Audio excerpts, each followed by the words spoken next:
to welcome Professor Humphreys to the department on this Friday seminar.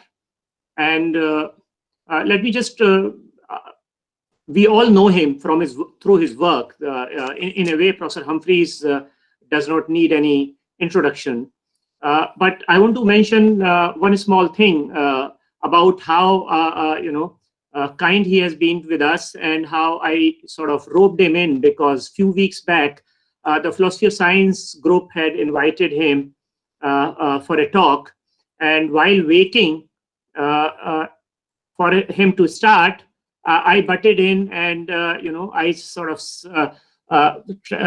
tried to convince him that we have a very enthusiastic lot in our department in Philosophy of Mind section, and we have done his book that he brought out from MIT on with video, and which is a kind of a very standard book that we use for introducing ideas on emergence. And then I also mentioned how we had just started, in a study group, reading his book from OUP titled Emergence. So there's a lot of enthusiasm about his work, not only in philosophy departments, but also a lot of other departments where scholars are interested in interdisciplinary work. So I'm very grateful to him that he accepted my invitation, and we really feel very obliged to him for this act of extreme kindness. So Professor Humphreys, this is to express my thanks to you for having been kind enough to have spared your time to talk to us. Now, as far as Professor Humphreys, his biodata is very difficult to, you are hard pressed to decide what to include, what not to include. But I'm just doing a very sketchy, minimal job. Professor Humphreys has a very interesting first degree, which is in logic and physics from University of Sussex. Thereafter, he has 2 masters, which he pursued together, one in philosophy and another in statistics from Stanford University. And thereafter, he had his PhD also from Stanford University. Professor Humphreys has been a Commonwealth Professor of Philosophy at University of Virginia since 2013. He has been a co-director of Human and Machine Intelligence Group. He has also been a co-director for Center for the Study of Data and Knowledge. Before this assignment, he was also working as a professor in University of Virginia. And Professor Humphreys has been invited to some of the best institutions in philosophy across the world, which includes École Normale Supérieure Paris, which we know as a kind of a place where a lot of important figures in the beginning of 20th century did their education, including Merleau-Ponty, Jean-Paul Sartre, Simone de Beauvoir, and others. And he has been also a visiting professor at Institute for History and Philosophy of Science in Paris. He has been a visiting professor at Stanford University and many other places. He has been a series and founding editor of Oxford Studies in Philosophy of Science. He is a senior editor for Oxford Research Reviews. He has been an editor of very prestigious journal Synthesis. He has been on the editorial boards of Philosophy of Science, Episteme, and on advisory boards of many other very prestigious journals. Professor Humphreys has in all 11 books to his credit, which includes the latest from OUP 2000 that was published 2019, that includes his philosophical papers. Before that is the book that I talked about, his book on emergence. Other than that, he has 3-volume series from Kluwer. And the other book, very famous book that he edited with Professor Mark Bidieu is Emergence, Contemporary Readings in Science and Philosophy, which was brought out by MIT Press. So I've just read out some of his list, from his long list of contribution. Professor Humphreys has at least 87 odd articles in world's some of the best journals. So I would not like to take any more time. So I don't think I need to advertise or say anything more about Professor Humphreys. He's a very established name in philosophy of science, philosophy of mind, and many other interdisciplinary areas. Professor Humphreys, thank you once again for having agreed to speak to us. Please, you can begin your talk. Thank you very much. Very much for that generous introduction. Let me just say a couple of things before I get going. Of course, one, thank you very much for inviting me. It's a real pleasure and honor to talk to your group. As I mentioned, I visited India about 15 years ago and really enjoyed visiting your country. It's a wonderful place. Now, what I'm going to be talking about today is a specific problem that has been around for quite a long time, but has, for various reasons, resurfaced in the literature in the last few years. And the general strategy is going to be to take this problem, and I'll outline it, and then to see whether this problem applies to the area of diachronic emergence, which so far the literature hasn't addressed. Now, one thing I should, two things actually I should say in addition to this. First of all, I know that many of you are interested in philosophy of mind and the accompanying mental states and consciousness and so forth. I'm sorry to disappoint you, but I'm not going to say anything specific about the applications of emergence in the philosophy of mind. I will be happy to address questions that you might have about the application of claims in the talk to that area, but I'm reluctant to talk about emergence and the philosophy of mind together because I, quite frankly, have nothing particularly informative to say about it. The second thing is that this is genuinely, this talk is based on work in progress, and I would very much value reactions that you have on the proposed solutions that I've got to the problem. And it's sufficiently in progress. I'm going to leave you at the end of the talk with an open problem, which I'm still working on, and as yet I haven't seen a completely satisfactory solution to. All right, so let me, let's see, hold on. Ah, here we are, yes. So let's, can everybody see the slides, by the way? Some people nod if you can. Yes, good. Yeah, we can. Yes. You can see them, good. So I know many of you are familiar with the general landscape in contemporary emergence, but for those of you who aren't, and as a backdrop to the way I'm going to be approaching this problem, here's one way to arrange positions that have been presented in science and philosophy about emergence. This is by no means the only way to do it. And as you can see, even within this broad framework, there are at least 6 different categories of emergence. So one thing I always have to say at the beginning of talks on emergence is there is no common general account of what emergence is. It will be nice to have one, but it doesn't exist at the moment. And so if some of the things I'm going to be saying don't necessarily correspond to how you see emergence, that's just part of the state of play right now. So for today's talk, the important binary classification is a vertical one, the one between synchronic emergence and diachronic emergence. And synchronic emergence is the approach that has been dominant in the last couple of decades since emergence once again became a popular topic of research. And in very rough outline, synchronic emergence takes an emergent feature, a property, often, sometimes a substance, but let's focus on properties.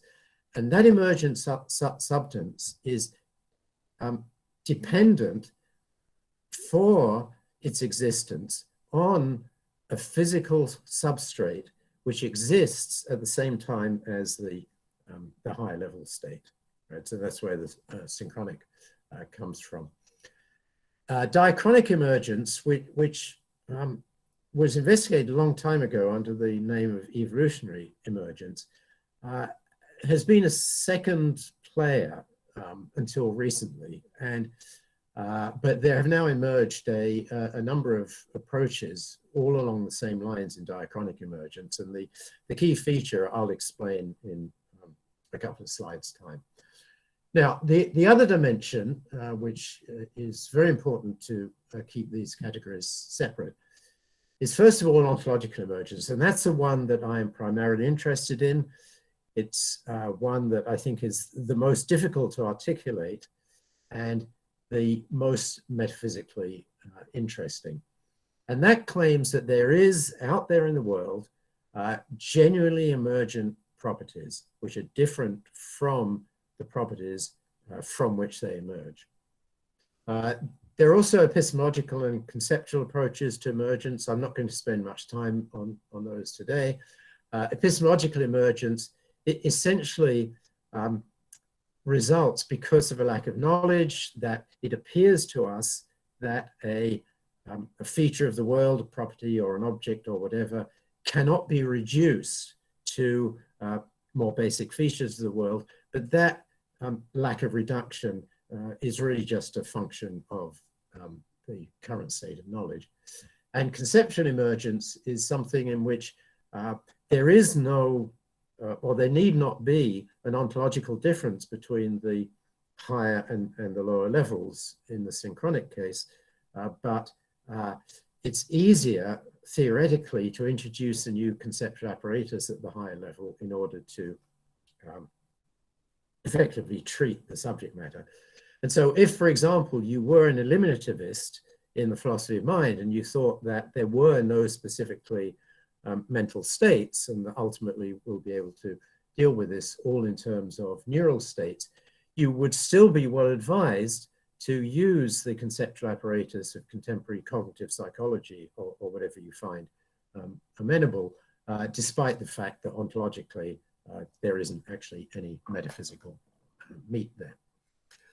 All right, so I'm going to focus here on one type of diachronic emergence. De-emergence is just short for diachronic emergence, which has come to be called a transformational emergence. And there are four current versions of this by different authors that have appeared in the last 4, 5, 6 years. But they all have in common that when some, let's say, state of the world diachronically leads to another, and the later stage contains something which is distinctively emergent, then in that transition from the earlier to the later stage, at least some of those earlier entities undergo a distinctive transformation and become new types of entity, states, properties, objects, or whatever, via the transition. Now, the reason why that is ontologically interesting is that those transformations run very much against a long-standing tradition in synchronic emergence, which holds that the base features, the physical features, are at the fundamental level essentially unchangeable. And that's part of a long-standing atomistic tradition, which of course goes back to the ancient Greeks. But the fundamental entities of most accounts of synchronic emergence are that the fundamental objects or the fundamental properties and the fundamental laws are all invariant. You know, it's this. Olá, aqui é o Pedro Henrique de Barros falando com você. E aí? Okay. In transformational emergence, that is not true. There is scope for distinctively new entities, distinctively new laws, and so forth. And if I can convince you that this approach does in fact capture some kind of emergence, and that's work that I'll go into, it fits cosmological theories which tell us that the kind of fundamental entities that we have today, some of those did not exist in the very early stages of the universe. That there's been an ontological development across time, and that what we have now as the fundamentals are not the same as they once were. Now, why is this transformational approach an account of emergence? Well, even given that sixfold classification, there have, over the course of the history of philosophy, been core features of most accounts of emergence which are shared. And three of these are the ones that are going to be important today. So the first one is that the emergent feature depends in some way on the features from which it emerges. Right? So in the synchronic case, the high-level features depend in some way on the lower-level features. In the diachronic case, it's going to be a cross-temporal dependence. A very important feature of emergence, and it's the one I think that is the reason why people are interested in the topic, is that the emergent feature is distinctively new. There's something about it that did not exist or does not exist in the features from which it emerged. And that, of course, is why so many people are interested in consciousness and so forth, because it's clearly something that is very, very difficult to fit into a physicalist basis. And the third feature is that there's some sense, and I'm going to spend some time developing a couple of senses of this, in which the emergent entity is autonomous from the things from which it emerged. That is, once it's emerged, it has a sort of independence from the prior or lower level features on which it's dependent. All right. Okay, so I've talked about the last feature there. Now, here are just some references to literature. One thing I find interesting, and I actually did not discover this until after I had finished the book, is that Mill actually flirted with a form of emergence that was clearly transformational in kind. In fact, he uses the word transformation in a number of places. This is as far back as 1843, the first edition of the System of Logic. And he gets very close to endorsing it and then backs away on epistemological grounds. He says that, using his standard case of hydrogen and oxygen combining to form water, which for him was a canonical example of emergence, he says that if those hydrogen and oxygen molecules had been fully transformed into water, then this would have been a case of genuine transformation emergence. But he says that when you weigh the substances, you'll find that the weight of water is just the sum of the weights of the oxygen and the hydrogen that went into it, obviously within the bounds of error that were available at that point in time, and therefore the hydrogen and oxygen atoms still fully exist within the emergent phenomenon. But he did canvass this, and I have enormous respect for Mill, and he thought of this, and then on the basis of evidence that was persuasive to him, he said that that wasn't going to be a route to pursue. But then, starting in 2011, there are four approaches which all have this transformational focus in mind. Now, here's the argument that the talk is based around, and it's been around for a while.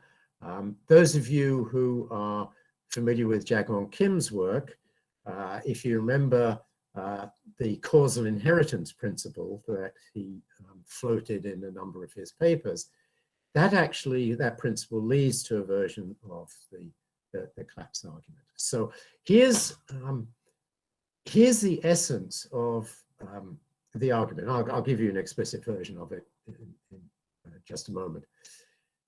It revolves around the fact that there's a tension between being committed to the dependency feature of an account of emergence and the autonomy feature. And you can immediately see this in that, you know, if one thing is dependent on another, it's constraining the thing upon which it's dependent in a way that may leave little or no scope for the dependent object to be autonomous, where we'll just at the moment take autonomy to be some kind of independence, right? If it is independence, then there's clearly an incoherence in the clash between dependence and autonomy, right? But that's the core of what the collapse argument is designed to draw out explicitly. And the general strategy between various versions of collapse arguments is that you attribute to, and now I'm going to be within the synchronic account for the moment, because that's where the collapse argument was formulated. So the general strategy is to attribute to the base features on which the higher level properties depend, you attribute some feature which is going to guarantee, it'll necessitate, that the emergent feature exists, and that undermines the autonomy of the higher level features. Now, you can probably already see from what you know about emergence that this is going to resonate in a very strong way with at least synchronic emergence. And my task is, as a defender of transformational emergence, which is a form of diachronic emergence, my task is to show that a sort of analogous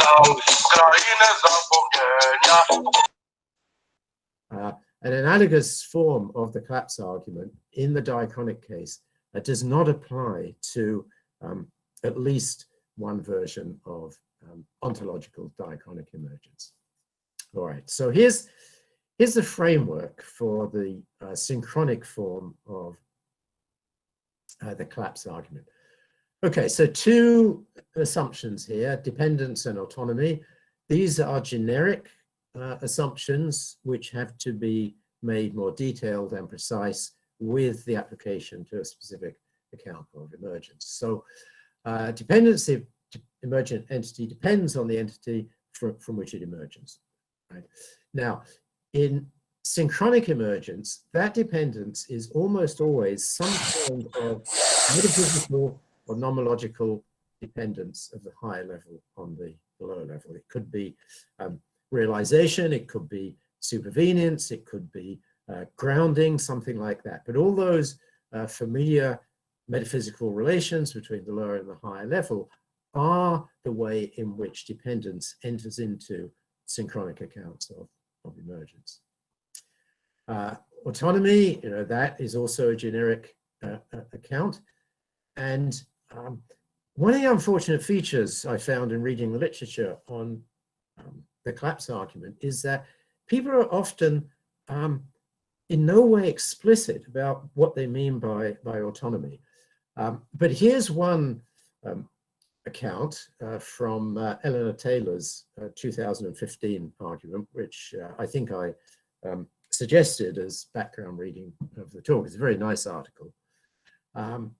That she takes a necessary condition for autonomy to be a lack of deducibility from the case of complete knowledge of the emergent base. Now, that isn't applicable to ontological versions. It's clearly applicable to epistemological versions, but you can see there why that sort of autonomy within an epistemological approach makes sense. If you take an axiomatic formulation of a theory like Zermelo-Fraenkel set theory, and you find that some proposition about set theory, say the continuum hypothesis, is independent of Zermelo-Fraenkel axioms, then that gives you autonomy to decide on the truth value of the continuum hypothesis independently of the standard axioms of set theory. And the reason for that is the independence tells you that you can't deduce the continuum hypothesis from the standard axioms. So that's a perfectly sensible account of autonomy. Now, here's a quote from Taylor's article, which presents the collapse argument in the context of C.D. Broad's 1925 account of emergence. And I, before reading this to you, let me just remind you of what Broad's view was. He said that, and he was working within an atomistic framework in which, you know, the sum is more than the whole of the parts slogan was playing an important role. And he said that a feature of a system was emergent if it was in principle impossible to deduce the existence of that feature from the properties of the fundamental objects in that domain, together with the relations between them. You didn't have the deductive apparatus in principle for you to be able to make that deduction. And it wasn't just you couldn't deduce it from the fundamental entities, but you couldn't deduce it from any combination.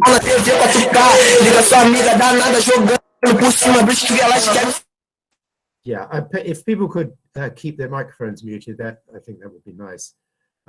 So you also couldn't deduce it from any combinations of those fundamental objects other than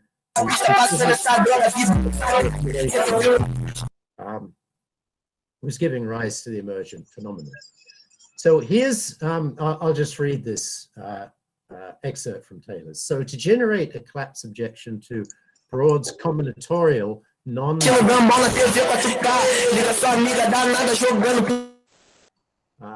I'll focus on... Yeah, I request everyone to mute their mics, and Sahana, please take care of it. And if somebody is creating a problem, just remove them from the list. Okay? Please do that. Thanks. Yeah, Thank you. Yeah, please go ahead, Professor Parr. Sure, okay. So Taylor is going to focus on a constituent part of the whole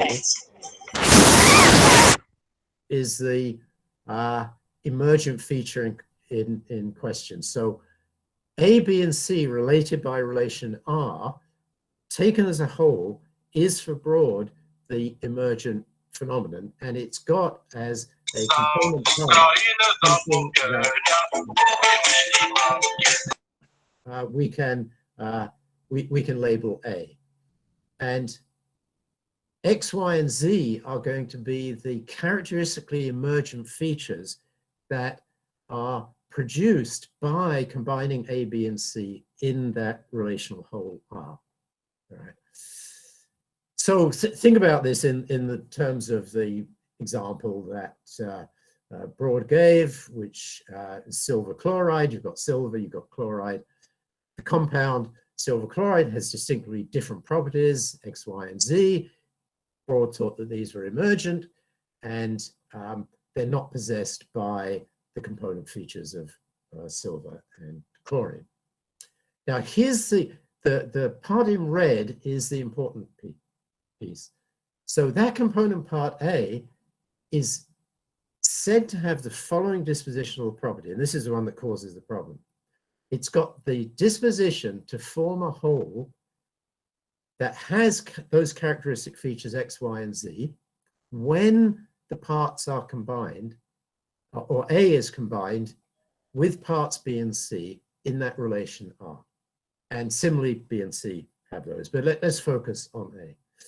Now, once you've attributed that distinctive dispositional property to A, that is a property to form a whole with characteristic features X, Y, and Z, it's obvious that the emergent features X, Y, and Z of the emergent whole can be deduced from knowledge of the features of the parts, because part of our knowledge of A is that it's got that dispositional property to produce that feature. And this case of emergence then collapses once those dispositional properties have been included. So the challenge that is in this epistemological deductive count made to the emergentist is to keep out, in a principled kind of way, that problematical sort of disposition. All right. Now, ontology is important here, and now sort of formulating the argument in the ontological case, I'm going to take the properties as all being dispositional. Now, of course, as we know, there's a garden of forking paths through contemporary metaphysics. You've got to choose one of them, and I'm going to take the ontology as one of dispositional properties.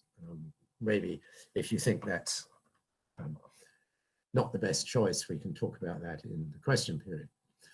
Now, the interpretation of dependence is, as I mentioned before, that there's some kind of metaphysical or nomological dependence of the emergent property in question on the lower level property. So that's something that all, I think, synchronic advocates of emergence can agree with. But here's the thing that I've imposed as a particular interpretation of the autonomy condition. Let me read this. So some property E that's possessed by some object O, and we'll take object to O to be existing at the lower level, and let's take it as a fundamental level.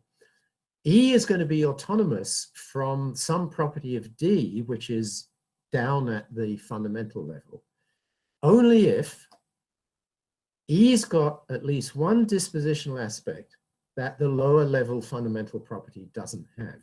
And to put this a different way, there's some manifestation of that dispositional property E when it's triggered in a context psi. So you need a stimulus condition that is going to lead to a manifestation of the dispositional property. So there's some manifestation of E in some context psi that is not in any context a manifestation of D. So this is a way to capture a sort of causal autonomy of the emergent feature, right? It's causally independent in at least one sense from the totality of the causal powers of the lower level. Now again, you know, that there are other ways to cash out autonomy, but I think that's a reasonable way to capture that in the synchronic case. Now, the problematical property, right, again, it's highlighted in red. Now we're in the ontological synchronic case, is that it looks like we can attribute a specific type of disposition to a lower level object, which is going to cause trouble. And that disposition is that when O possesses D, in some context phi, D produces E in O, where E is the emergent feature in common. Now, I hope you can see the parallel there between this ontological case and the epistemological deductive case that Taylor described. And that, once again, the problem is that unless we can keep out dispositions like that and show that they're somehow illegitimate, of course they're unwelcome, but one has to give some kind of principal reason why the object O cannot or does not possess that disposition, then we're in trouble, because the autonomy condition then has been excluded by the dependence condition. So that's the synchronic analog of the Taylor version argument for the deductive case. And here's the explicit argument. I'm sorry about the, well, no, I'm not sorry about the detail. I'm sorry you don't have a handout. So here's the slide. Take any macro context psi within which the emergent property E manifests some emergent feature alpha. So let's take this as some causal power of E, which is manifested within a macro context psi. Now, In virtue of dependence, there's some, that disposition, the one in red, which O has got, together with the micro level basis psi, necessitates E. That's what synchronic emergence claims, that there's a necessitation relation between the two levels.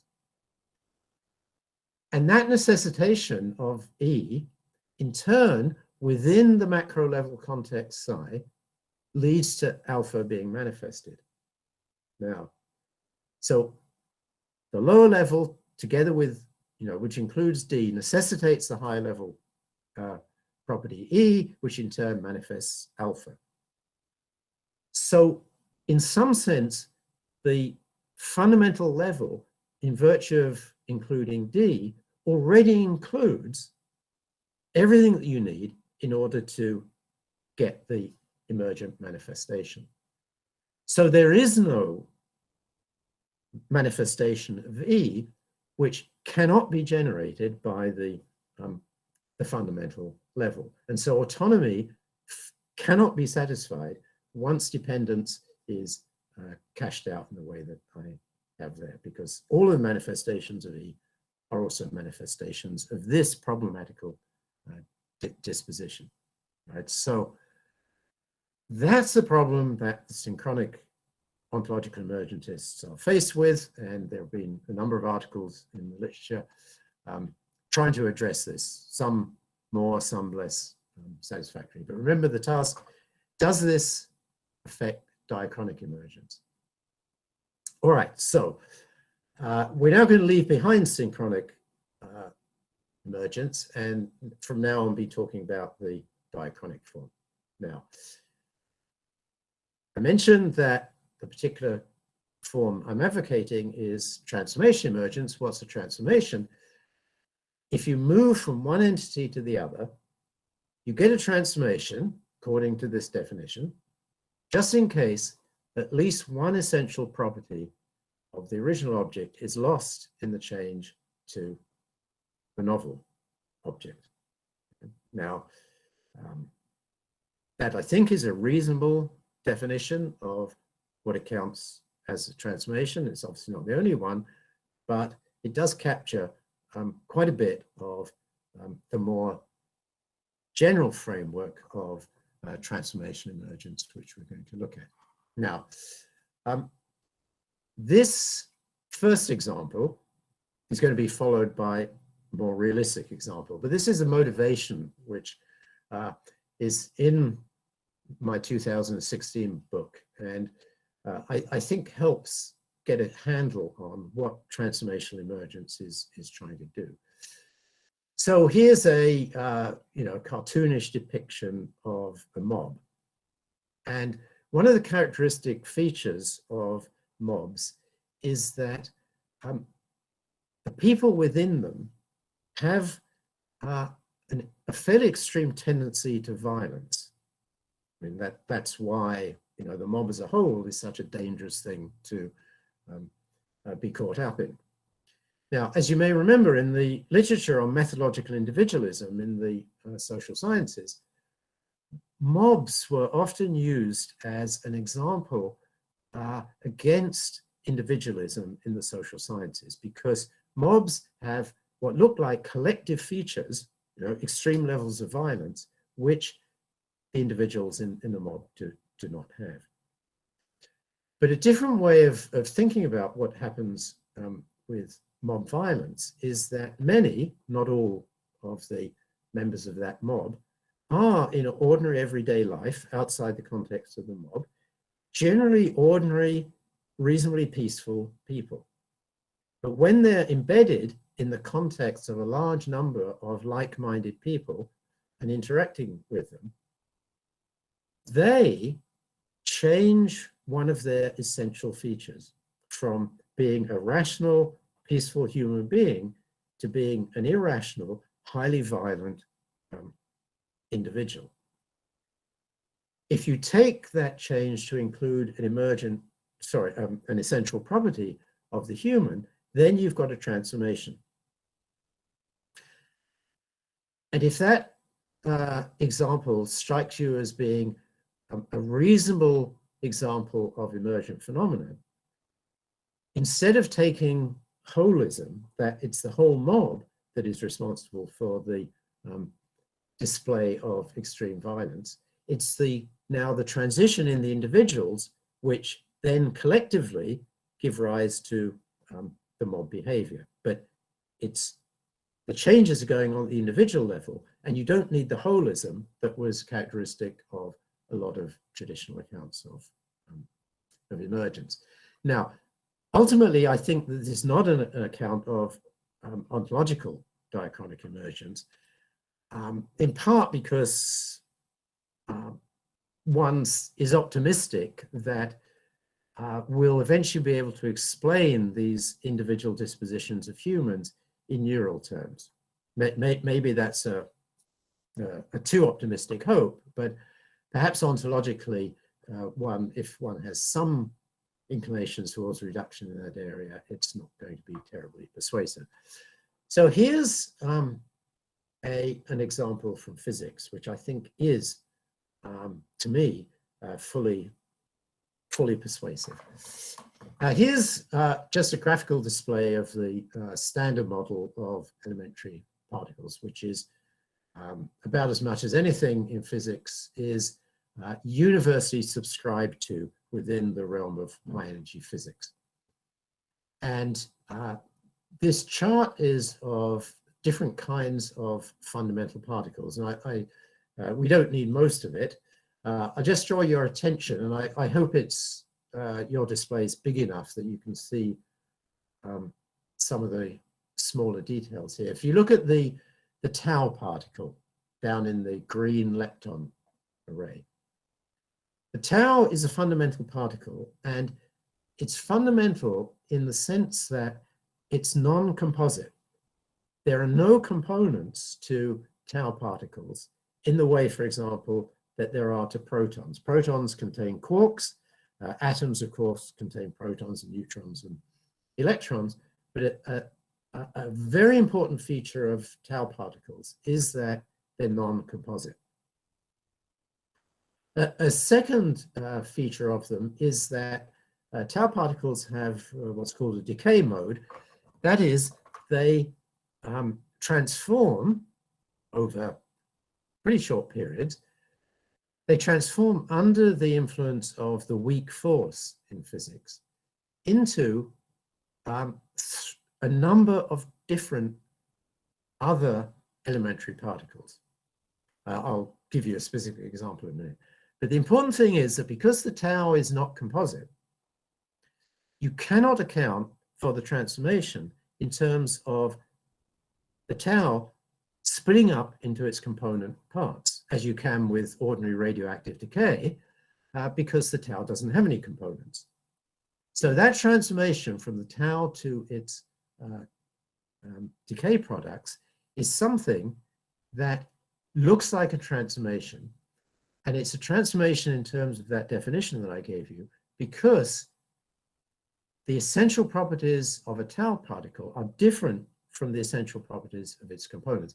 If you can see the smaller print there are three essential features that characterize the leptons. One is their mass, that's the top figure. One is their charge, which is -1 unit of electron charge. And the third thing is their spin, which is spin of 1/2. If you can see, let's say something like the tau neutrino, that's got a different mass from the tau. It's got a different charge because it's neutral and happens to have the same spin. But 2 out of those 3 properties of tau neutrinos are different from the properties of tau particles. All right, so I've just run through the first claim here.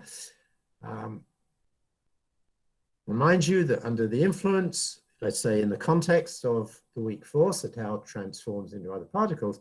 And there are a number of decay modes, but I'm going to take the case in which, with a certain degree of probability, the tau transforms into a tau neutrino, an electron, and an electron antineutrino. The antineutrinos were not on that chart there, but they are part of the standard model.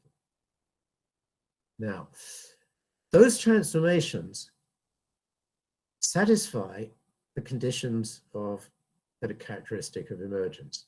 Right? So let me just run through them. The existence of those decay products depends on the prior existence of the tau, and of course the weak force. The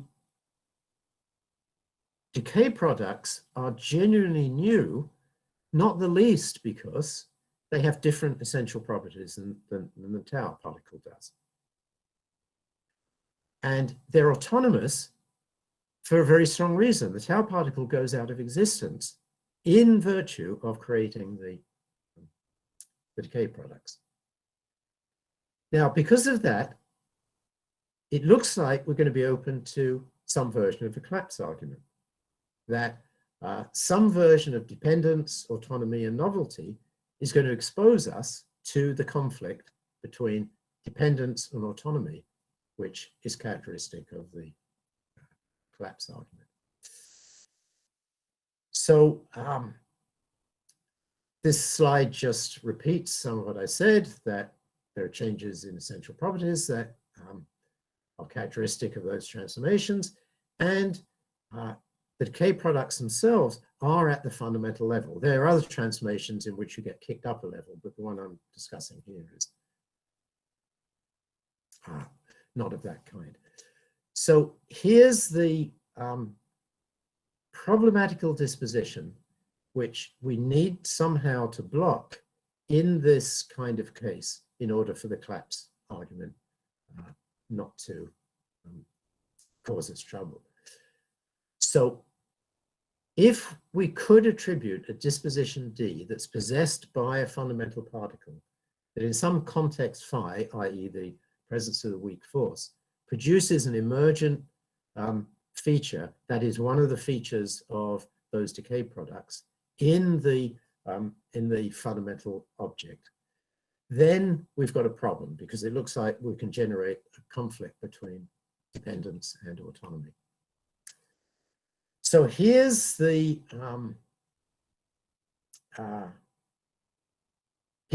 response to the collapse problem, and I'll try and go through it slowly because the basic point is pretty simple, but it's got to be applied within the more precise framework that I've just laid out. So start with some time t at which the tau particle, which is now in that schema going to be O, tau has the disposition to transform into the three decay products, X, Y, and Z. Right? That's all indisputable physics. And none of those three particles is itself a tau particle. Right? Now, what O does not have, despite the disposition to transform into those particles, is that at T, the tau particle does not have the disposition to manifest all the behaviors of the three decay particles. Because it's a tau, it can't manifest characteristic features that result from the tau neutrino being neutral, because the tau particle itself is charged. Right? So it's got one disposition to transform, but it doesn't have a disposition to manifest all of the behaviors of the three decay products. That first sentence contains all of what we need to do to block the collapse argument, because there's now at least one manifestation of an emergent object or feature in some context, which is going to occur later, that is not a manifestation of the tau particle in any context at all. Right? So that gives you back the autonomy feature in the way that I characterized it in terms of autonomy star. And maybe I'll skip the next sentence because that's straightforward. So it's not possible to attribute to the original tau at T a disposition that bridges the gap between the prior and the posterior emergent features, which is what produces the collapse problem. Now, and I just note that, of course, because we're dealing with the ontological version of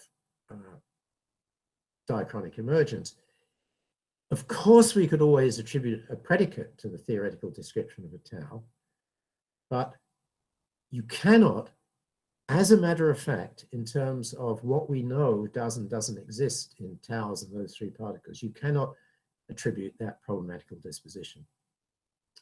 Right. Now, so that's the way I think to block the collapse argument for diachronic transformational emergence.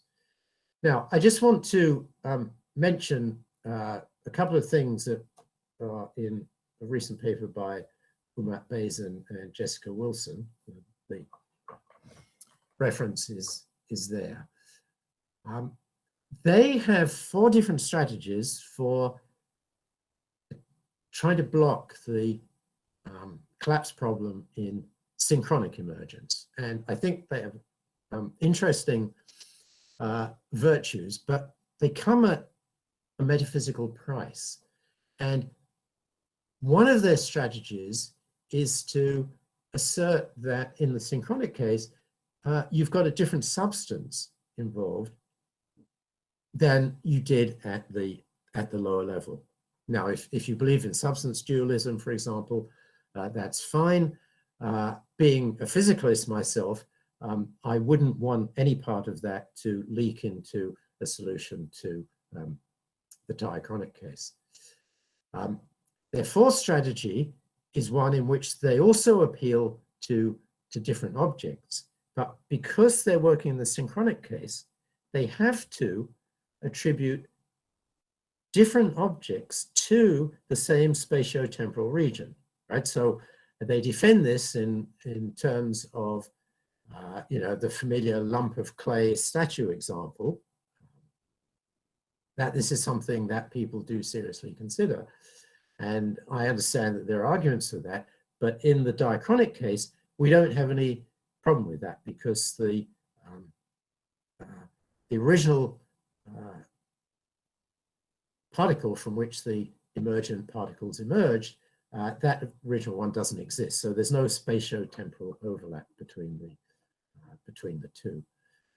So, and it's a distinctive feature of transformational emergence that the emergent property cannot be the same type of entity that possesses the original features because it's dropped at least one of the emergent features. So it's built into transformational emergence that you haven't got these kind of metaphysical problems that the synchronic versions have.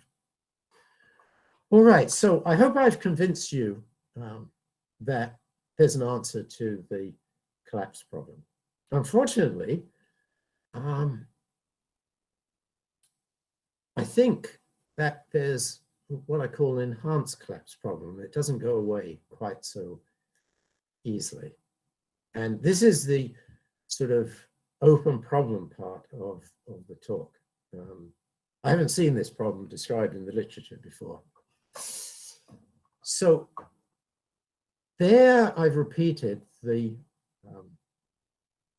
disposition that caused the original problem. And this is the synchronic case.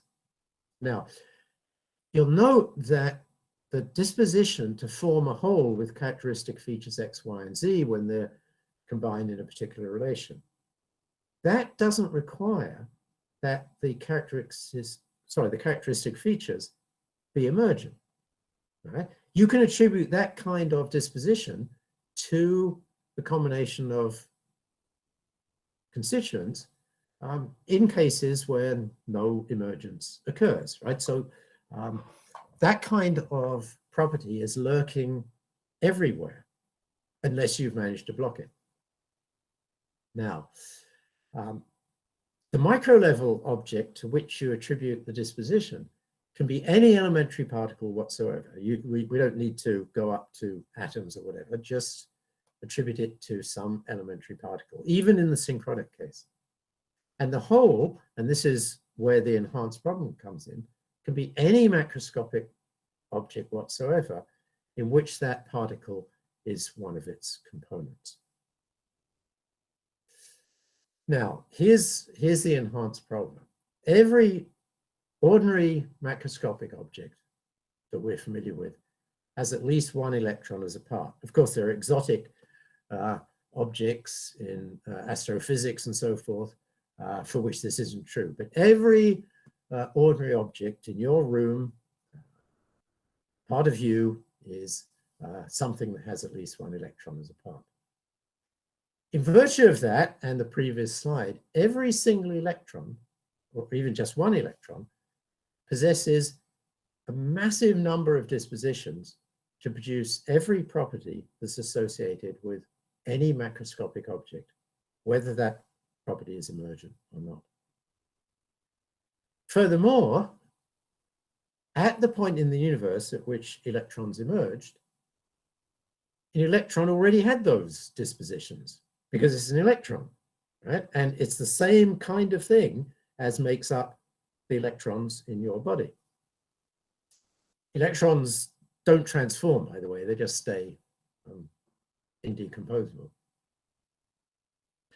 So it already had those dispositions, for example, in appropriate contexts to be producing things like consciousness, protein folding, tables, books, and every other manifestation of some disposition when that electron is present, or when any other electron is present. That is a real problem, right? A tiny elementary particle which has no structure, so you can't appeal to a structured basis to differentiate between these dispositions. The very same thing has not just a disposition to produce consciousness, if you believe that that's an emergent property, but it's got the disposition to produce tables as well. That's an awful lot of responsibility for a single electron. You've got to attribute, I think, fundamental dispositions to fundamental properties that are inexplicable. But the more of them you get, the more problematical it becomes, I think, that you've got these tremendous number of inexplicable fundamental dispositions lying around.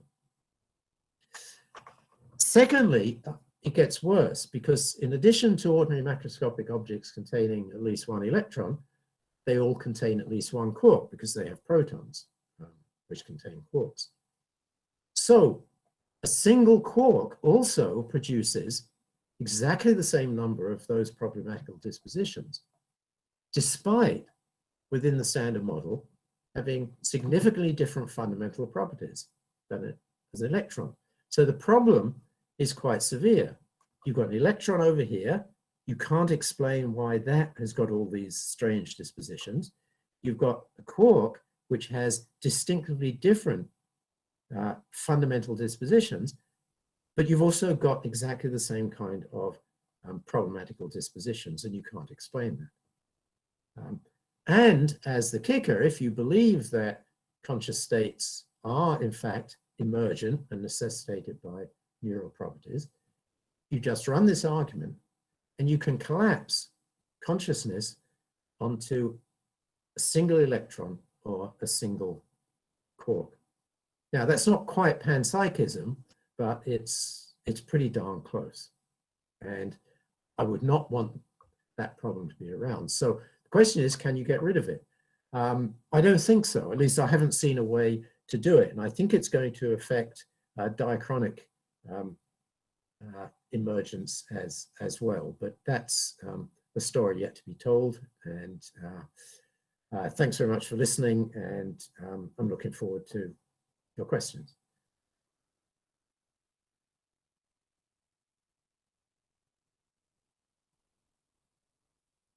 Thank you so much, Professor Humphreys. Everyone can please put in the questions in the chat box. Professor Humphreys would be going through the questions. You can choose whichever questions you feel sort of comfortable answering. I'll tell you what, would you, it's because I'm watching, I've got two screens going here, and it's not very easy for me to see the comments. Could you just, yeah, Oh, sure. choose whichever one you think. Sure. Professor Ravi has asked the first question. Is Professor Ravi? No, Professor Humphreys, we have no issues if any of the any member from the audience wants to ask the question directly also. It was just for the sake of convenience. So we don't have any hard and fast rule in that sense, but we would prefer that questions are asked through the chat, but there is that is not a must. That's just a preference. All right. So I'll tell you what, I've actually got access to the comments, and wow, there's a huge number of them. I'm going to let you choose which. Okay. Professor Ravi, maybe people can raise hand. I think everyone can choose a raise hand option, and we can just call. So can you guys see a raise hand option? It must be available if available on yours, or else you can write a Q on the. Please feel free to put a Q on the chat, and we'll get to you, and we'll request you to please come forward and ask the question. So Professor Humphreys, this question is by Professor Ravi. Would you like to ask the question since you just put it in? So you could ask the question, or would you like me to speak it out? Right. So I'll just speak out the question, Professor Humphreys. So, right, Professor Ravi has asked, do you see that the problem could in some ways be contained if we were to resist using terms like disposition, as such terms give a ready weapon in the hands of the opponents of emergence, wherein it becomes easy for them to accuse the emergentist of arbitrariness, wherein the emergentist is cunningly stating his or her position to show emergence where none exists. So Professor Ravi can maybe say more if he wants, if you feel. Yes. Let me say why I was using dispositions as part of the ontology. If you allow dispositional properties, one can make a case that you don't need laws of nature as an additional ontological category. And the reason why I would prefer not to have laws of nature as a fundamental category is not just because of the well-known problems with the governing law conception of laws of nature, which I think is a real is a really difficult problem to make sense of. But if you have laws of nature, you have to assume that they're all there at the beginning of the universe. Otherwise, you've got set with the task of saying how new laws of nature could come into existence. Now, the Gué and Sartanor paper, which I mentioned in one of the earlier slides, actually has shown a way how to do that with laws. They've got the case of the fractional quantum Hall effect, which when it's operating on two-dimensional systems exhibits distinctively different behavior, which is nomologically impossible in the three-dimensional case. I'm fine with them doing that as long as they're willing to allow laws of nature as irreducible, primitive entities in the world. My own preference was not to have to do that. And you're right that if you keep out dispositions, then of course this particular version of the collapse problem goes away. Maybe another version will appear, but I think I should ask you in return, do you think it's a defensible position to deny that dispositional, i.e. non-manifest properties, do not exist?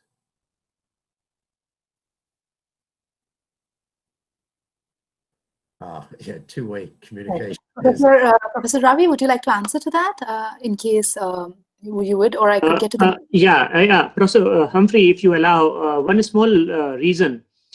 When I was wanting to resist using terms like disposition, I had two set of opponents of emergentism in mind. One is those who use the collapse argument. Yes. And on the other, the panpsychists. Because then they accuse the physicist of just giving a dispositional account and not saying anything about the inherent nature of anything, or the structural nature. So I was thinking that maybe since the idea, so we could in some sense handle two opponents if what we are trying to say through the use of terms like disposition, if we could articulate that in a way, maybe in a more technical way, wherein we don't have any past baggage of ideas, like as if some potentiality is contained in what is manifested subsequently. So I had this sort of idea in mind. So I'm just doing some loud thinking because this is the kind of impression I tend to get, that one is readily giving something in their hand which they can utilize very appropriately. Because I find it very inappropriate in the sense that many opponents like Eleanor Taylor also that there's this famous quotation from Karl Popper, which he used in Self and Its Brain, wherein he says that there is a kind of sudden sense of dishonesty on the part of people, because they are trying to subsume the novelty into something else only post facto. So when and therefore it is only after you know the complete picture that in hindsight you can say that, okay, you can sort of reshuffle things and say, okay, this is how it was possible. So I have this thing in mind, because Taylor is trying to say as if it is just lack of scientific explanation or lack of sufficient knowledge which is allowing emergentists to get away with the claims that they are wanting to make. Sorry for taking so long to articulate my position, but these were some of the thoughts. Yes, no, thank you. That's very valuable, and I like that point a lot. Let me just briefly try to say why, although I'm very sympathetic to your view, the problem is probably not quite so easy to address. So in many cases of dispositions, where you've got a structural basis for the disposition, so we can explain the properties of specifically chemical phenomena in terms of the chemical structure of the molecules involved, then I think you can avoid specifically dispositional talk, because the structural basis is permanent, which gives you exactly what you need with dispositional properties when they're not being manifested. Problem is with these fundamental structureless entities like contemporary fundamental particles, you cannot appeal to that kind of structural base. And it looks like that's why one has to just go along with the attribution of irreducible fundamental dispositional properties like charge and so forth. But you've got to pick your ontology somehow, and none of them are problem free. So I appreciate the suggestion. It's definitely a possibility. Okay. Okay. I'm going to get to the next question. I'm going to call Ian Dunbar. Would you like me to say the question, or would you like to talk, Ian? I could also say the question. If you want, you can also talk to him. It's up to you, but okay. Let me just say his question, and maybe the cross-questioning you guys can do. So the question Ian has put forward is the disposition for an electron to make macroscopic objects, one, it can only manifest in collaboration with lots of other particles, and therefore is in some sense not in individual electron. So I'm able to play football, but only with 10 other teammates and 11 opponents. So yeah. Yeah. Okay. Yes. Thanks. So, one thing that I didn't go into is whether the dispositions that are involved are intrinsic or extrinsic, and I think I need to ask you maybe to just give me a little bit of a follow-up on your question. Are you suggesting, for example, that the enhanced collapse argument is going to get even worse because you have to attribute relational dispositions to electrons? I'm not sure. I've managed to unmute myself.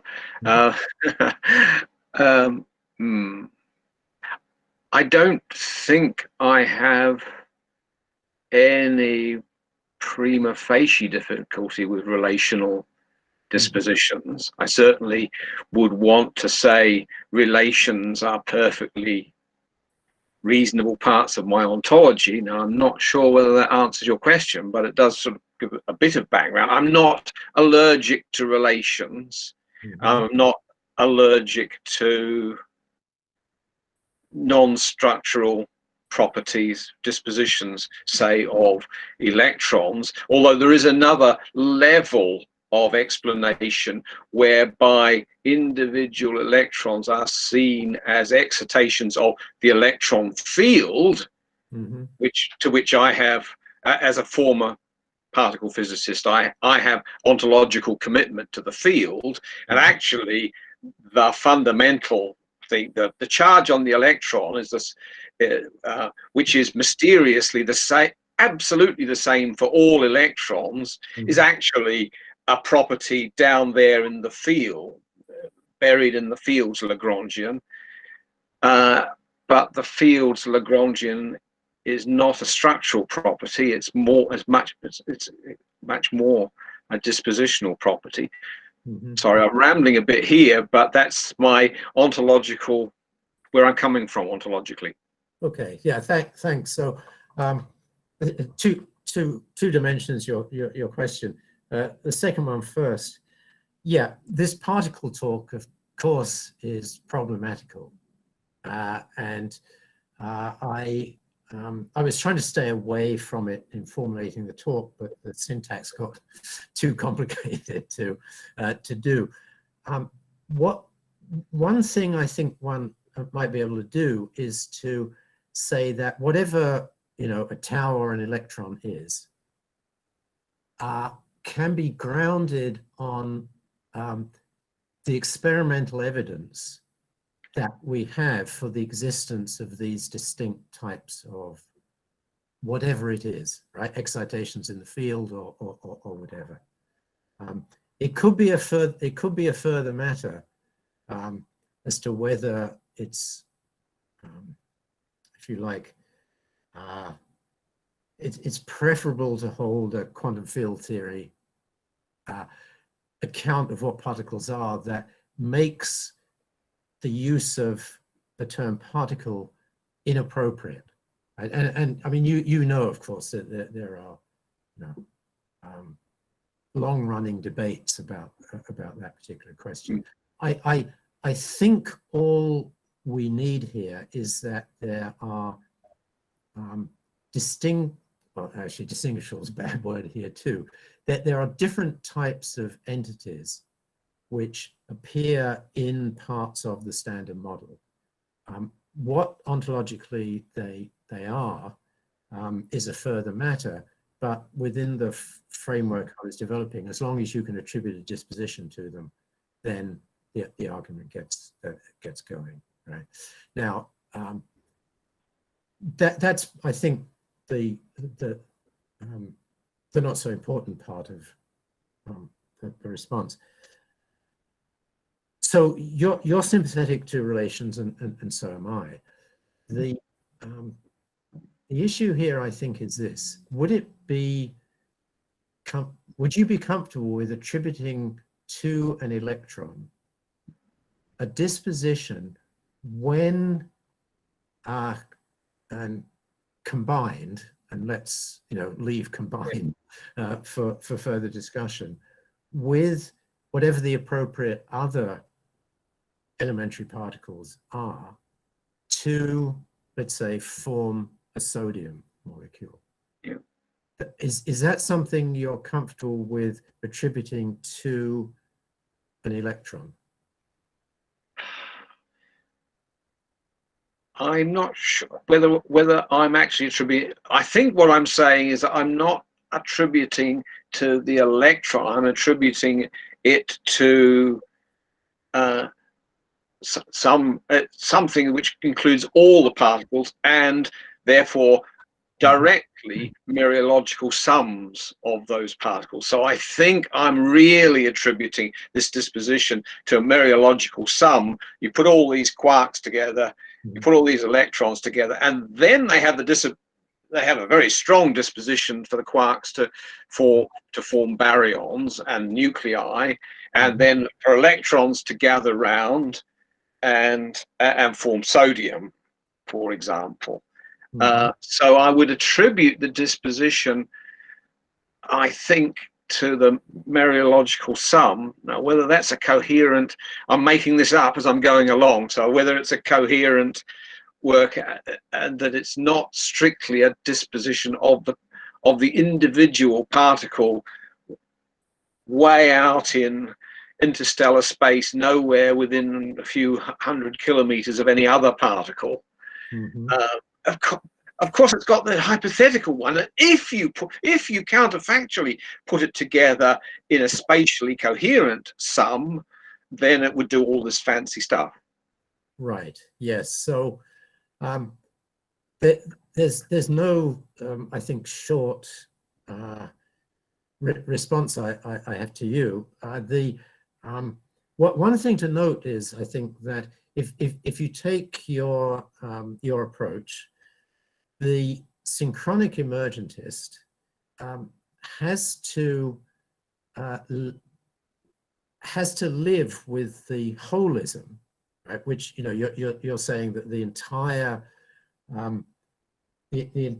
combined set of electrons plus is what is carrying the disposition. They have to build that holism into their fundamental physicalist base, I think. And they will then be, I think, well, not stuck, but they're going to have to commit themselves to something that I don't want to, which is to take holism as a core and indispensable feature of emergence, right? So that's a consequence, you know. It will be interesting to have a discussion about how good, bad that is, exactly what you're committed to. But, if I've thought about it, may I email you, try and email the idea when it's sorted out. I would love to, because, as I say, I mean, I'm still thinking about this last part. Yeah, I would love to hear your thoughts. So thank you. Okay. So the next question is by Arundhati, and Arundhati has asked, she's thanked you for such a wonderful talk, and she says that emergence seems very attractive to me. However, how does the idea of emergence hold its ground despite two of its most important features being novelty and autonomy, rather than slipping into being merely speculative? So I'm still thinking. If Arundhati is here, she can also say more about it. Would you like to answer, Professor Humphreys? Yeah, maybe she could just elaborate a little bit. Okay. So while Arundhati comes here, like, I'm not sure. Professor, my question was that if you mentioned that the most important three features indicating emergence are one of it is autonomy, one of it is dependence, and the third one is novelty. So if you combine novelty and autonomy together, it seems to be quite speculative that something new comes up and it has autonomy. And I can call it as being emergent from some base. Doesn't it sound a bit speculative in nature? How does an emergentist run away from that problem of of being speculative. Yeah, let me just start talking, and if I'm not answering your question, tell me, because I don't share your sense of puzzlement. So autonomy and novelty are distinct features.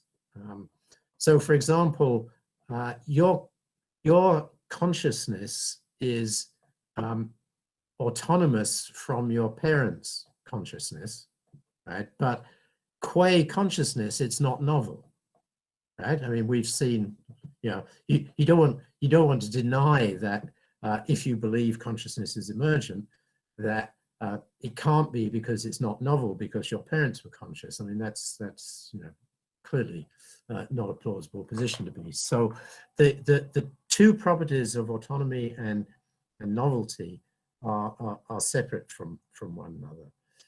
Now, I think that I focused on autonomy because I think it's harder to make sense of that than novelty. The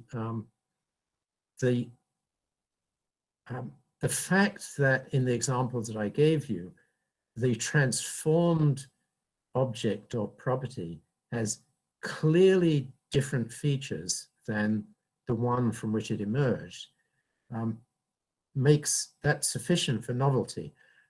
I should say that, and I do give an argument for this in the book, that novelty in terms of diachronic emergence shouldn't be restricted to the very first time in the history of the universe that emergent feature came into existence. Right? That would be unreasonable in the sense that synchronic emergentists don't deny the existence of things as being emergent just because they've happened before. So novelty, I think, is fairly easy to articulate. You can run a version of the collapse argument for novelty along roughly the same lines as you can for autonomy. I think that perhaps is one of the things you're asking is, if you do that, then novelty, when it's properly cashed out, collapses into autonomy. Was that something that was worrying you? Actually, I think I'm not being able to articulate my thought in a better way, but I was just clubbing together these two things, novelty and autonomy together. And then if I am looking at the idea of emergence, it sounds a bit of speculation. Oh, well, okay. So how do you derive justification? That would have been a better way to put it. Well, you see, I mean, given the variety of accounts of emergence, I think that the only thing that one can do in developing an account of emergence is to look at the theories that have already been developed in the philosophical tradition and see what features they're suggesting are important for cases of emergence, despite the, the variety in the different ways. And everybody, every account that I'm familiar with requires novelty. As I mentioned during the talk, autonomy is there, but people are less exact about what they mean by autonomy. And maybe that's one reason why the collapse argument gets going. But I don't think it's controversial that both autonomy and novelty appear in pretty much every account of emergence that with which I'm familiar. So I don't think it's speculative in that sense. Right? But again, if I have a feeling I'm not really getting the essence of your question. So if you want to send me an email and elaborate it, I'd be happy to answer there. But thank you for the question. Okay. The next question is a Mayank Bora. He says that it seems to avoid the collapse argument you are attracted towards accepting dispositional properties that seems to come back to bite in the form of enhanced collapse.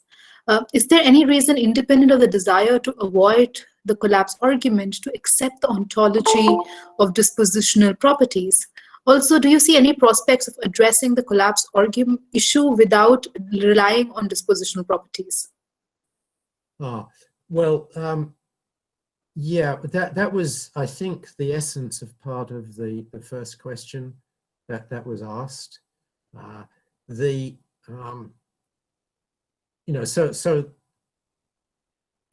of the problems I find in dealing with contemporary metaphysics is that contemporary metaphysics has developed so many alternative ontologies that whichever one you pick, you're going to get criticized for not using one of the others, which one thing we philosophers do, but a lot of those ontologies are incompatible, and so you can't use all of them. You're right that one ought to be developing alternative answers to the collapse problem that are based on different kinds of ontologies. I picked dispositions not just because I think they have certain advantages, but because most of the still relatively small literature on the collapse argument takes dispositions as one of the things that leads to the problems involved in the collapse argument. So it wasn't an arbitrary choice, and I didn't choose it because it was especially favorable to the arguments I wanted to try and get rid of the collapse argument. But I certainly won't disagree that taking some other account of properties, for example, might allow a route to a different sort of solution.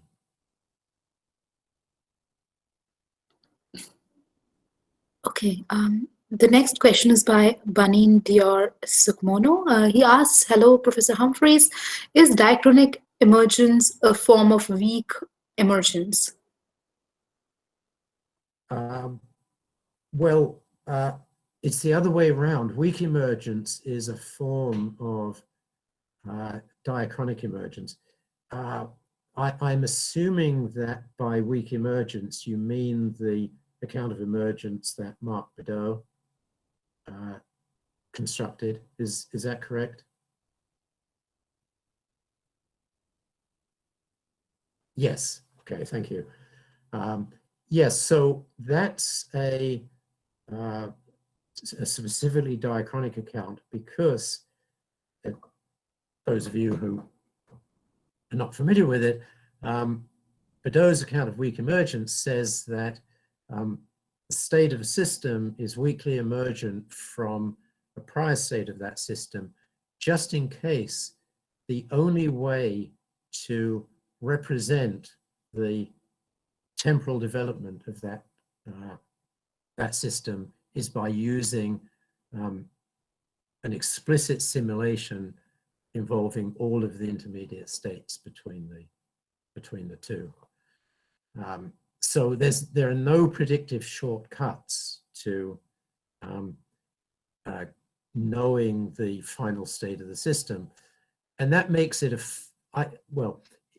it was originally pitched as though it was a form of epistemological emergence, but in some of his later articles, Bedeau has argued, and I think his argument's pretty convincing, that you can ground his account of weak emergence in terms of the causal structure of the world. So I think that's the answer to your question, that weak emergence is a form of diachronic emergence. Yeah. Okay. The next question is by Ganesh Bharti. Does the question of downward causation or topward causation arise in your formulation? Because there still are macroscopic and microscopic phenomena.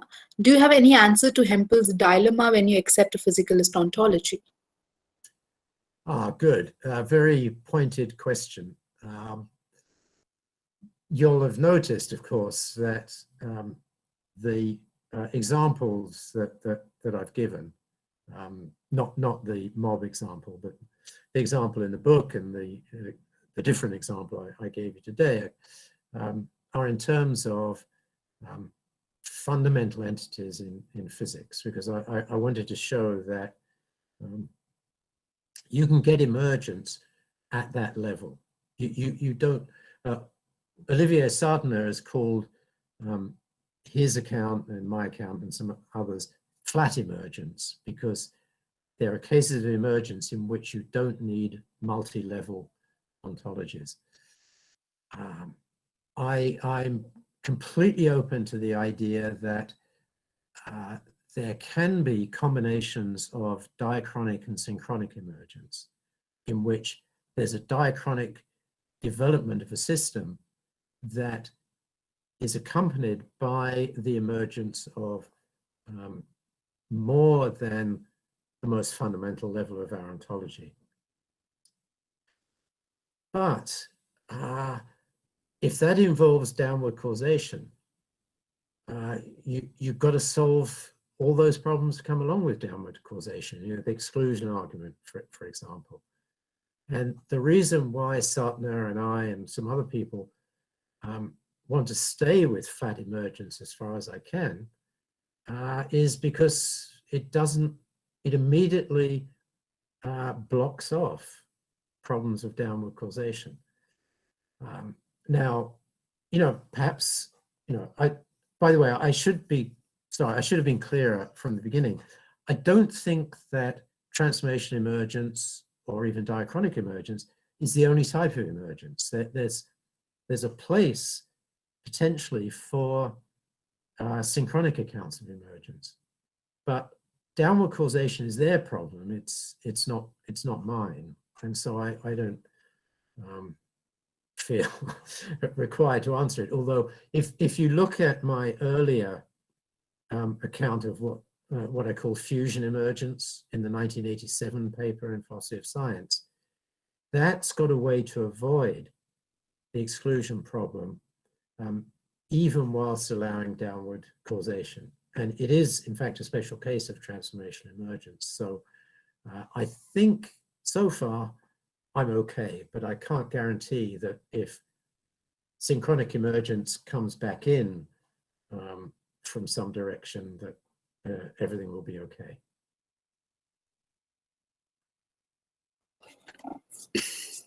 Okay, the next question is by Siddharth Raghavan. Is the problem you raised at the end a result of a certain metaphysics of dispositions? If dispositions can be explained completely in terms of abstract laws of nature, dispositions can then be explained totally in the abstract. It is only the categorical base or essential nature that is concrete and real. This way, an electron has real concrete categorical properties of mass, charge, and spin, while it has an abstract disposition as dictated by abstract laws to be a part of a chair, etc. Yes, you can do that, but we need to look at the cost of doing that. So in response to one of the earlier questions, I mentioned that I had adopted a dispositional ontology because I want to avoid having laws of nature as a basic ontological category. So suppose that you take laws of nature in the abstract way that you are suggesting. Aren't you just going to be faced with what to me has always been the most damning condemnation of a sort of, you can call Platonist or any sort of abstract ontology? It's twofold. One is, how do laws of nature constrain the way the world develops? Given that there are concrete particulars in the world, but you're suggesting that laws of nature are abstract. If the abstract and concrete are interacting in in ways that they have to for the laws of nature to be effective. How does that happen? In many definitions of what it is for something to be abstract, those definitions, for example, include no causal interactions with either abstract objects or concrete objects. Second, and this is also a traditional problem, is how do we come to know of laws of nature if they are abstract? You have to have a specifically what I think of as a Platonistic, I'm sure there are equivalents in Indian philosophy, of how one comes to know what these abstract laws of nature are. So I find those almost insurmountable difficulties. So if you have a suggestion for how to overcome them, please let me know.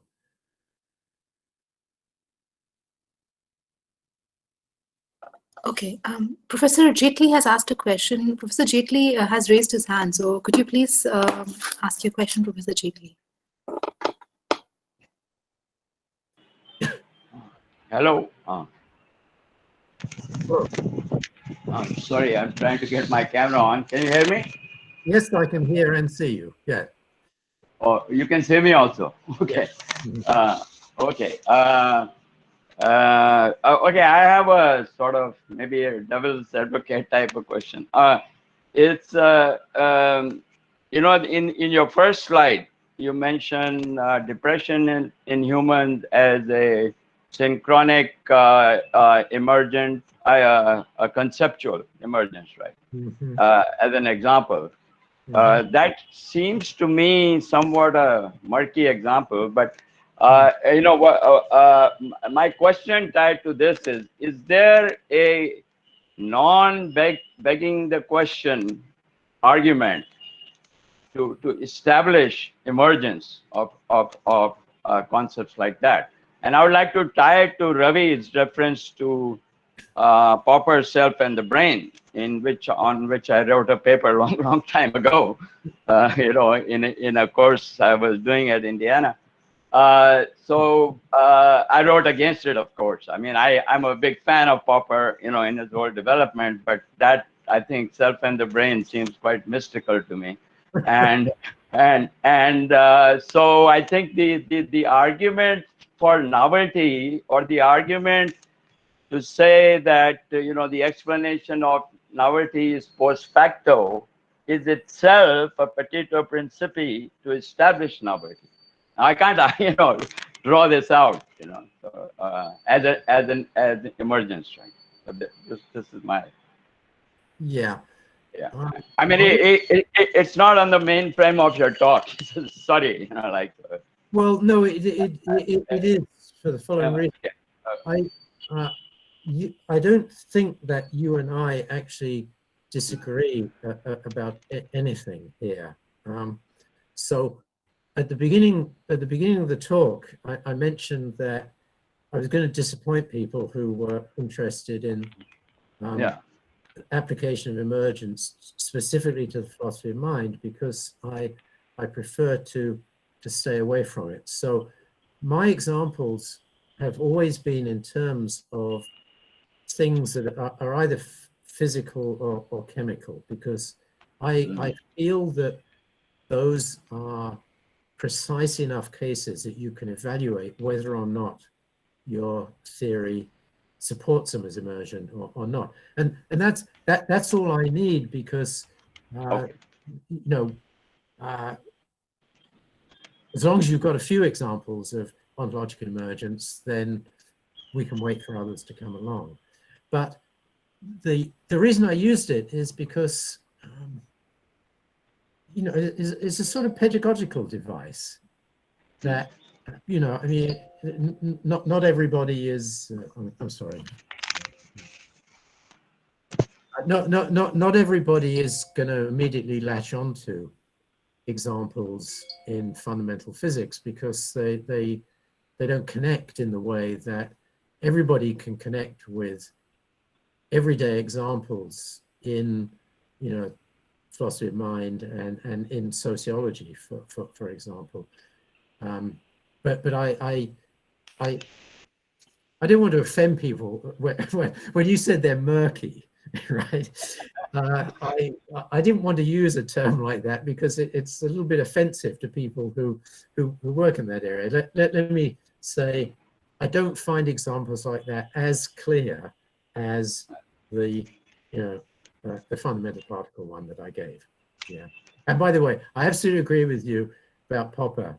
I think Popper was a great philosopher, but there were some things he wrote that really he ought not to have. I only meant murky in the sense of not having proper neurological correlation. But anyway, yes, I understand.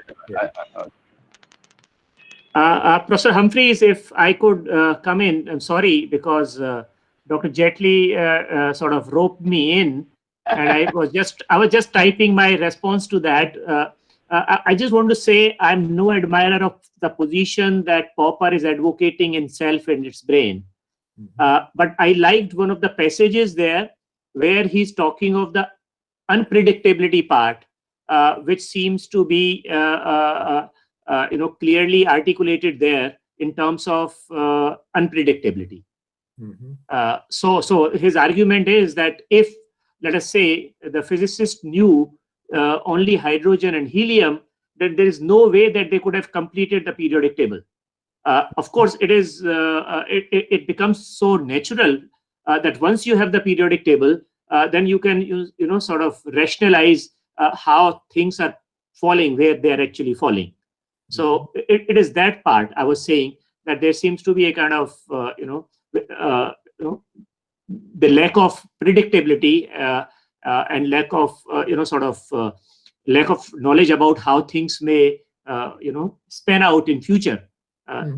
Similar argument will apply what was happening, let us say, in the evolution of the universe at time t1, and could be at time t1, say, what could happen at time t9 or anything of that kind. So of course, some people try to talk of it in terms of just our current epistemological limitations, but I feel that's not a very convincing argument. So, sorry to have interrupted, but I just wanted to clarify that I'm no fan of Popper, really.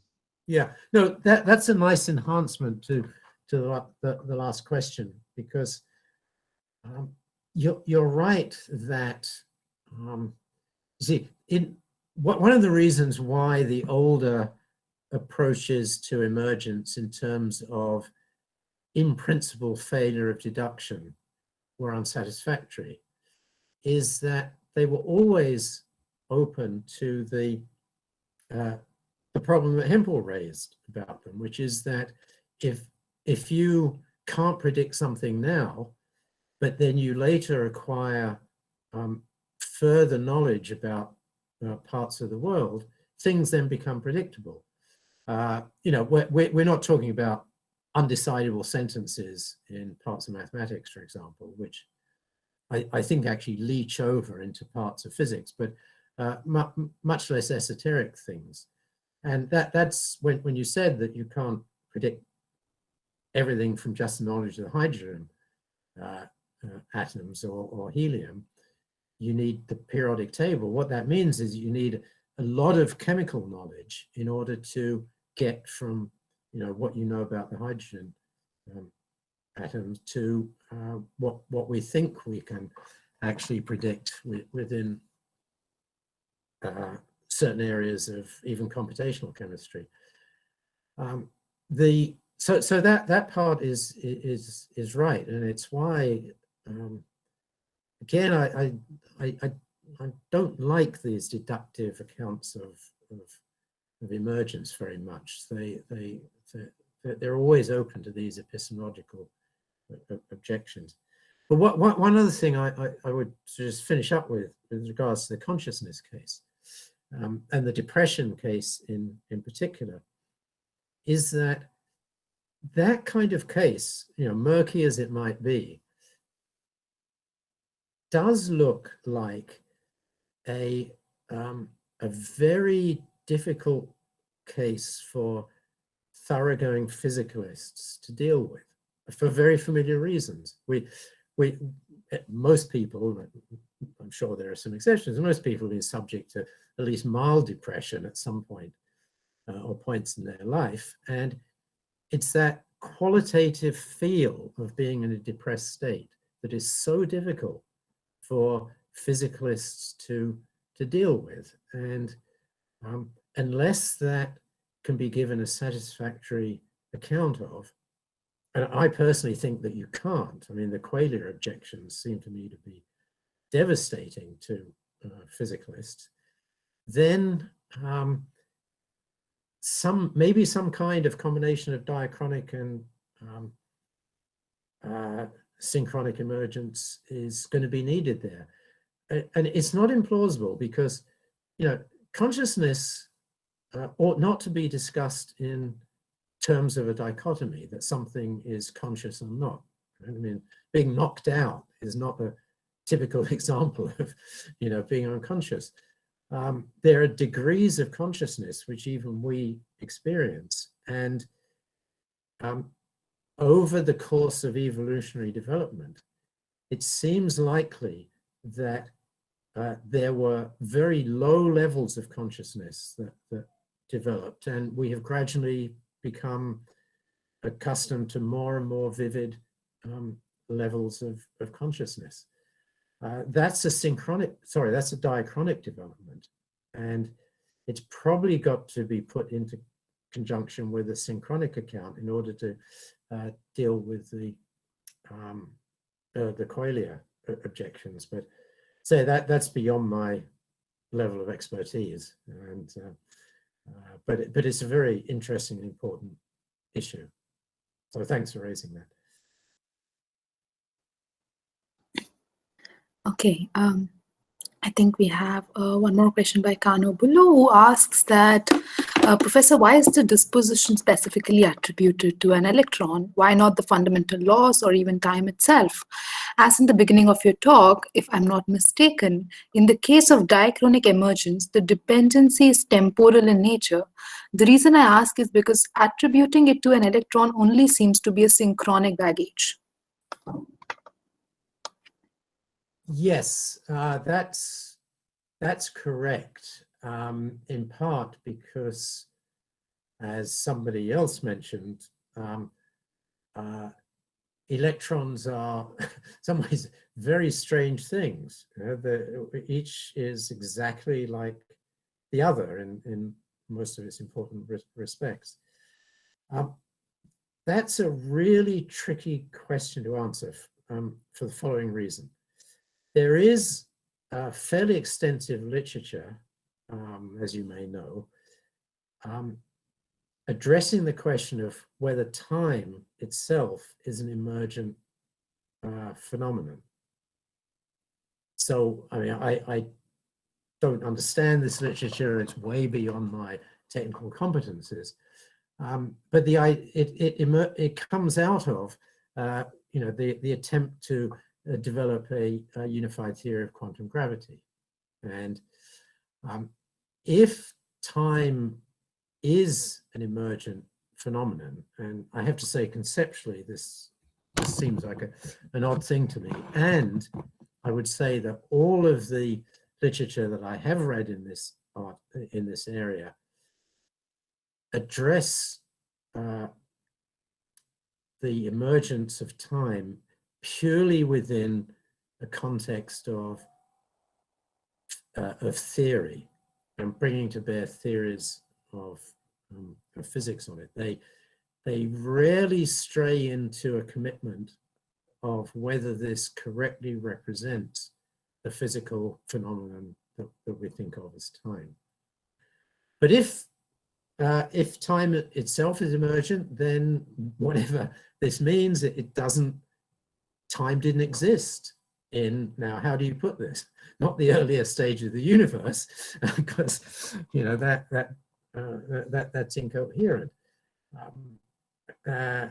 So there are well, accounts of, if you like, the development of the universe, which are going to need to be atemporal.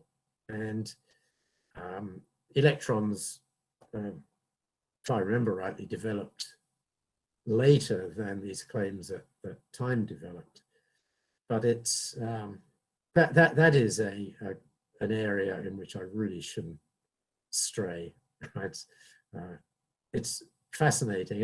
If you want to read stuff on this and you haven't already, there are papers by Jeremy Butterfield and Klaus Landsmann, and I think Sebastian De Haro on these topics, which are, if you put in the work, you know, understandable to me, which means that they should be understandable to you too. So I can recommend those.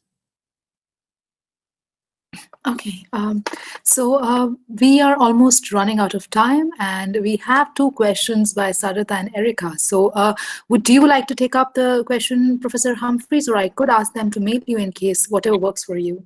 Wait. Yes, can I ask him directly? Can you Yeah, hear me? sure. Yes, Okay. I do. Hi. Yeah, thank you. Thank you, Professor, for your talk. I really appreciate it.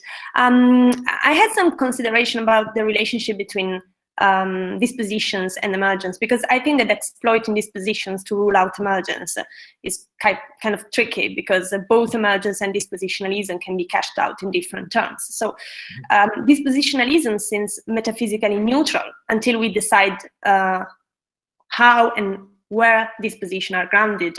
And in literature, there are authors that ground disposition not just in essential intrinsic properties, but also in clusters of properties that can be both at the low level and at the high level. So I think that the hypothesis Taylor did at the beginning of his paper is that emergence is ruled out by the collapsing objection, because the collapsing objection make unnecessary the division into different levels of reality. So emergence needs that there are a low level reality, a low level phenomena, and a high level phenomena.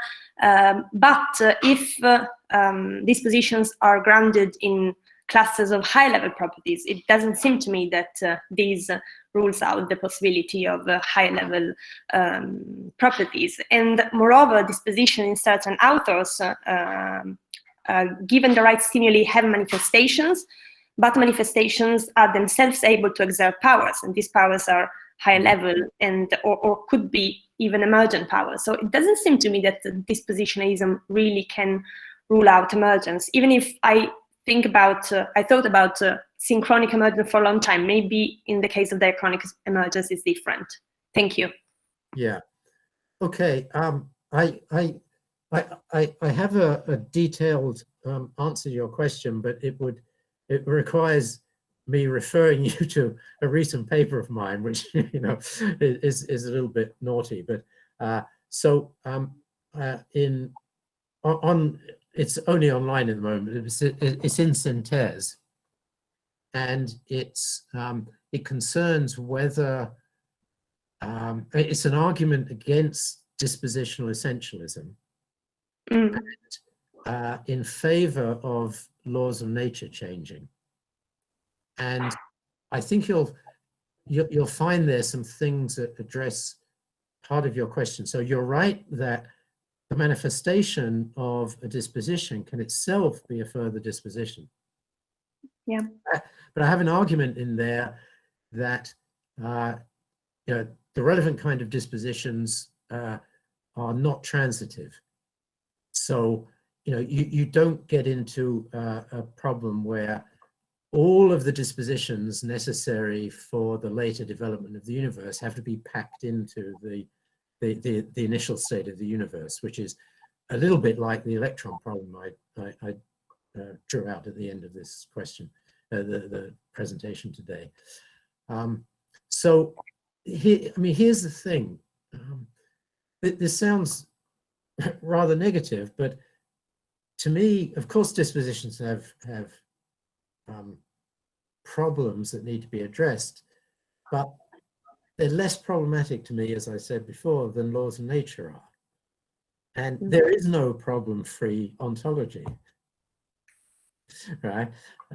And things, just to address one other part of your question, I think things do get easier if you're willing to go up the hierarchy of levels, because as I mentioned in an answer to an earlier question, once you've got structural bases for dispositions, you can start explaining why certain emergent features occur, whether they're synchronic or diachronic, in a way that you can't with these fundamental dispositions. I agree, unexplained fundamental dispositions make me nervous.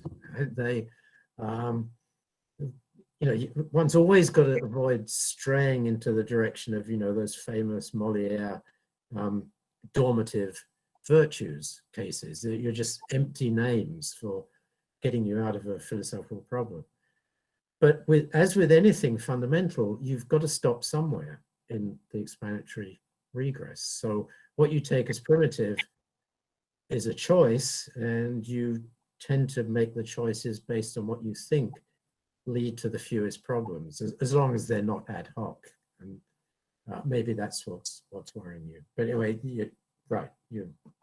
thanks for raising the objection. Thank you. Thank you. And I asked just what's the title of the paper you mentioned before, your paper? I'm sorry, I published 3 papers recently. I can't remember which one this. But just look under my name and on the online. Okay. Okay. Thank you very much. Okay. Okay, we have a last question by Sarita Tamang. Sarita is asking, thank you for your talk, Paul Humphreys. Your position is apparently non-reductionist physicalism as opposed to reductive physicalism proposed by Otto Neurath in the early 1980s. Can you shed some light on how we would then account for the novel features which arise out of but not reducible to the original entities? And can those properties or features be subjected to the current empirical framework that physicalists adhere to? Thank you. Yeah, good question. Here's the essence of the answer to your question.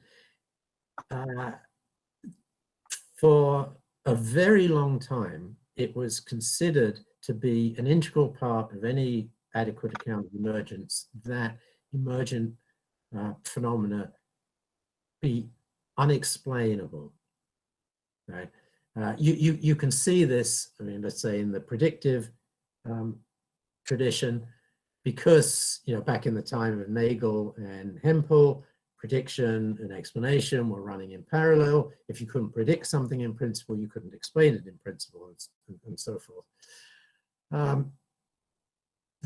One of the valuable things, I think, about recent work on emergence, and this is a sign, by the way, that philosophy progresses, is that there are a number of different accounts of emergence for which you can provide an explanation for the emergent phenomena. So Robert Batterman's account of, in terms of singularities and so forth, is a very distinctively different account of emergence, but it's driven in part by his desire to show that phase transitions and so forth do actually have a rigorous explanation as well as being emergent. Now that's I think an important kind of consideration. So, and I think that's despite what I've said about the need to allow into your ontology some unexplained primitives, that's also one of the virtues of transformational emergence. If you look at that paper by Gué and Sartner about the fractional quantum Hall effect, there's a wonderfully sophisticated and worked out theory about why the emergent phenomenon that they're discussing actually occurs. So I think that non-reductivism is not as big a problem as the original criticisms of non-reductive emergentism seem to suggest.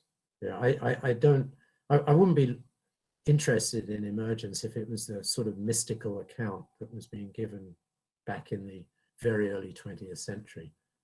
You know, Samuel Alexander was a mystic in my view, and for that reason, perhaps not as interesting as some of the others. But I don't know if that addresses your question. I don't know Neurath's work well enough to speak to that. But yes, it's also diachronically non-reductive.